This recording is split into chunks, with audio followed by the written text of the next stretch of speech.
Hello and welcome to Small Music Scene, the ultimate underground music advocate. As always, every week I review 10 of the best under the radar records to come out in recent time that I really love and I think you should all be checking out. So today's small tea of the week goes to As December Falls. Some of the more eagle-eyed of you have probably noticed this is by call art. This is the back of the t-shirt. The reason why is, well, take a look at the front here.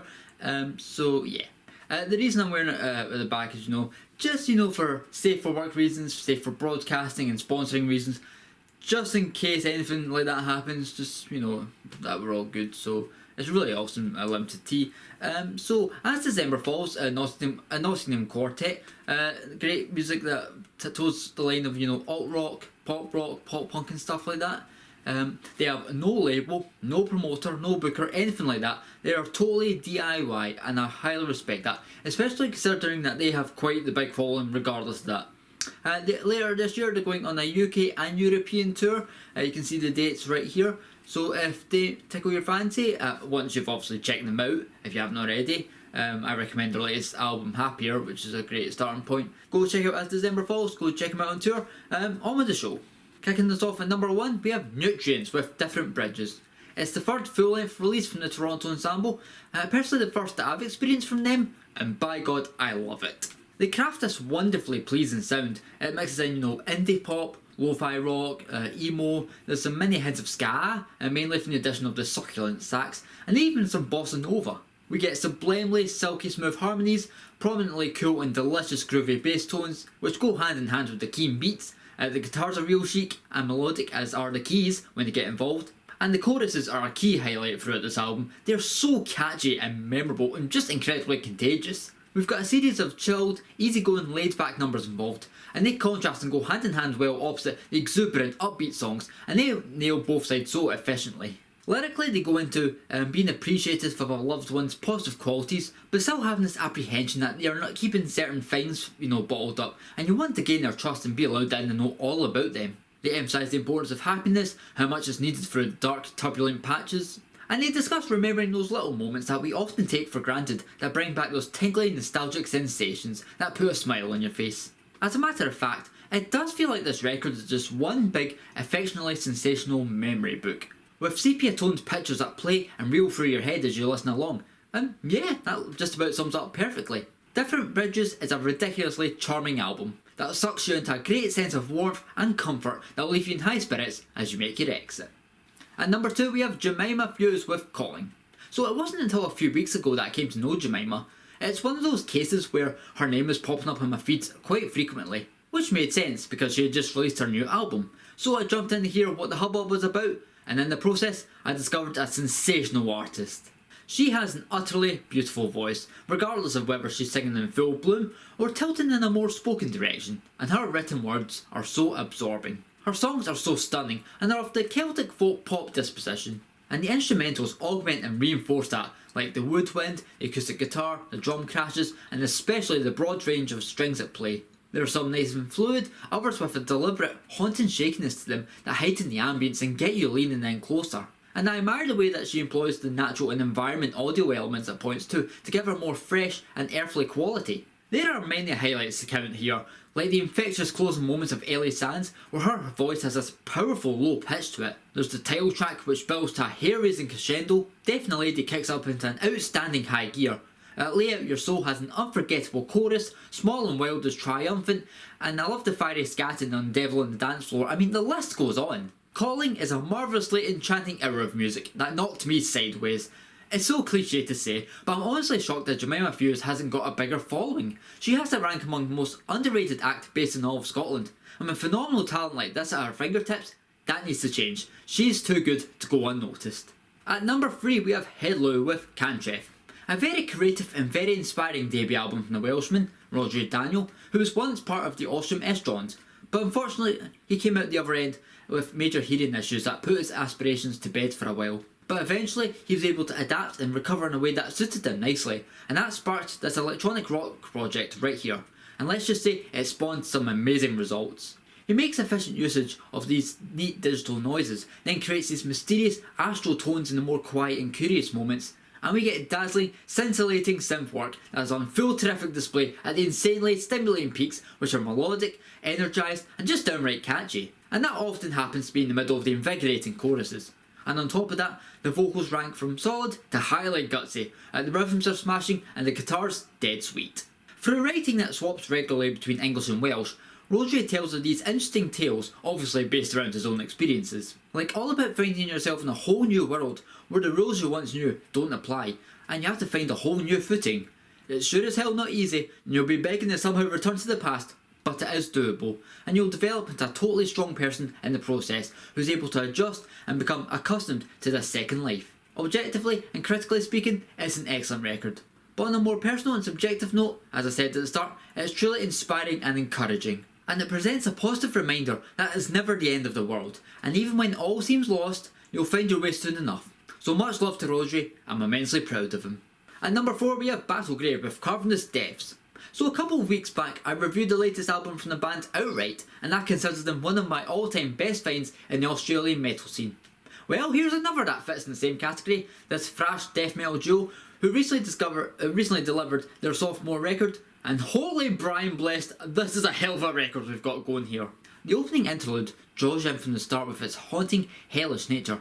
Then BAM! Right in your face, the guys are belting out on all cylinders and launch into a non-stop, unrelenting attack from there on out. It's just all these vicious, mentally rampant tracks with a dynamic, insane intensity that doesn't just take your breath away. It's like they physically thump your stomach, reach down your throat and rip the breath straight out of your lungs. That's the kind of power we're talking here. And I can promise, I can bet in the souls of my loved ones that you will find yourself headbanging. Resisting to do so is out of the question. It's bloody infectious and just too heavy beyond words. You can't help but jam along a full, accelerated pace until your neck is knackered to bits. The growling and bellowing are pure raw and vivid, the riffs are wicked, and I imagine probably rip the fingers right down to the bone. The drumming displays are heart-stopping, and the lyrics are, of course, descriptively brutal. And I like when they mix in other instrumental program sections that spark a wee amount of atmosphere before catching you off guard and returning to your regularly scheduled madness. What else do you need me to say? It's a loud, large and immensely chaotic metal marvel. At number 5 we have the ever-living with Artificial Devices. So I'd heard about the London retro-futuristic metal duo through social media. A fair few folk were circulating a ton of praise on their new album, so I checked it out for myself, and oh boy were they right on that assessment. Essentially, we get some powerful, tightly performed, progressive rocking numbers led on by these damn great roars that are forcefully staunch. The guitar work is bloody good, and they go through various routes and styles with the riffs. You're never always sure which way they're going to go, but it's always in amazing form and they're properly juicy and dynamic. And we get persistently hard-hitting, sonorous drum beats that echo around the environment. And there's some well utilised pianos for an added graceful touch and ambient synths that enhance the dark and provocative mood all the furthermore. And we get some beastly deep drops that induce some enthusiastic headbanging in return. Very refined, very intricate, and just all around very well done and put together. I'm super impressed with this album. The Ever-Living are a superb act whose talents demand your utmost attention. They're insanely talented and they're deserving of a wider audience. At number 6 we have Lovers Turn to Monsters with There Is No Completing This Project. So I've been following the West Lothian bred, Glasgow based Kelwood for a number of years now, and I think he's always been an integral key component of the Scottish scene in my eyes. He's always reliable and he's always looking out for his fellow artists. He's another one of those guys I feel deserves more credit than he gets, so no better time to do that than review his latest album here. It's an hour-long compilation of tracks that he recorded over a month's span. These lo-fi emo cuts carried forward by these mild, distilled guitar sequences and loose, toe-tapping rhythm flows, awash in grainy, solemn overtones, and featuring earnest, pure-of-heart harmonies. His authentic writing covers the likes of struggling to find a sense of purpose in life, never being fully satisfied on a creative level, I can definitely relate to that, being overcome by anxiety even with seemingly all the help in the world from other people, getting wrapped up in nostalgia, standing up to those who've made you needlessly suffer, all the gratitude in the world for your loved one, and coming to grips with the impending reality of fatherhood. He also glorifies his love for movies with countless references and quotes. My kind of guy. And you know what, between that and many of the themes that he nails, it makes total sense why his music hits extra close to home for me. My only issue is that the vocals can be a bit too faded in spots and it can be a little difficult to properly pick up the lyrics, but apart from that, this is an engaging and emotionally palpable record that's both from a performance and productive standpoint as raw as it comes. and I wouldn't have it any other way, quite frankly. At number 7 we have Canal Capitale with Interiors. The Glasgow quartet I'm more than familiar with. I've been following these guys for years, I think even before small music scene was a thing, but I'm always happy whenever they pop up with new stuff, and this EP is no exception. Their sound is a successful meeting of post-hardcore and math rock, with a noticeably manic and off-the-wall sensation. You've got damn nice riffs, rummaging bass tones and tight drum beats, and they're led on by good, oddball vocalising. All while they shift the tempo all over as they proceed, taking it at a satisfying, easy slow groove for a wee bit, then launching into these mental, high-speed bolts chock full of energy that primarily define the record. Not surprisingly, Interiors is barrels of fun. It's a cracking collection of 4 crazy and exciting numbers that come together to form a hell of a toboggan ride. At number 8 we have 23 and Beyond the Infinite with Lumen del Mundo. The decade-long veterans from South Italy make another splash with their 4th full-length release. A tasty post-punk psych record that looms with this cool sort of dark gothic ambience that's consistently present, and it gives that music that extra hazy quality. The bass lines are quite strong and discernible throughout, and entwined with the solid drum work, they create some firm and hardened rhythm sections. The garage rock style guitar chords are sharp and sweeping, and the vocals are very fine. And the majority of the tunes have a definitive dynamic kick in their step, and in turn are quite catchy and addictive. And it won't be long before you find yourself shimmying and bouncing your body along to the beats. An experience that will surely happen at least once or twice throughout the half hour. From bell to bell, it's a hell of a fun listen, and it's no wonder the guys after 10 years have still been able to crank out entertaining material of this calibre. At number 9 we have Under the Sun with Dream. So here we have the post-rock project of one Matt Catling from Suffolk, and as his most recent, fittingly titled EP discloses, he does what he does rather well. For example, the first track, Floating, creates this overwhelming weird and trippy setting.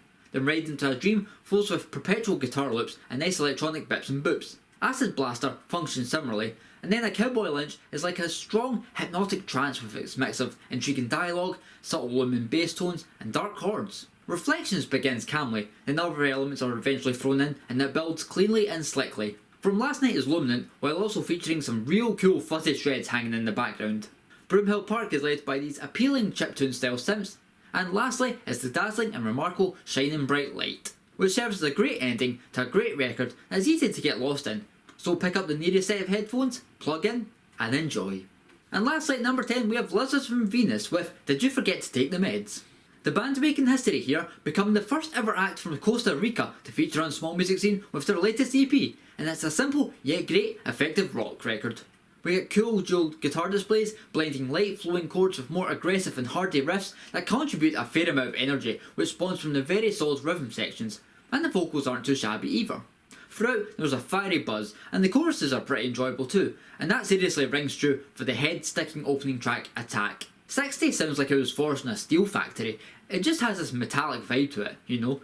Paroxetine stands out with its writing and distinct grungy intensity, and the closing number has some emotional value to it. While not without a few shaky iffy moments, I'm still keen on this EP. I liked being introduced to Lizards from Venus, and hopefully it won't be the last time that I'll be singing their praises. And here we are again at the end of another episode. So thanks for watching, thanks for listening. Go make sure to check out all 10 tracks that are featured on this episode. Also go check out As December Falls and make sure to check out their music and go and see them on tour later this year. Check out the Spotify playlist, Small Music Scene Volume 1, which features a song from every single act featured on Small Music Scene to date. You can also send your submissions to smallmusicreviews@hotmail.com. Remember, demand is high and I'm really starting to struggle to fit people in, so try and send them in advance as much as you can so I can slot you in perfect time. So that about does it. So this has been Small Music Scene, the ultimate underground music advocate. Cheerio.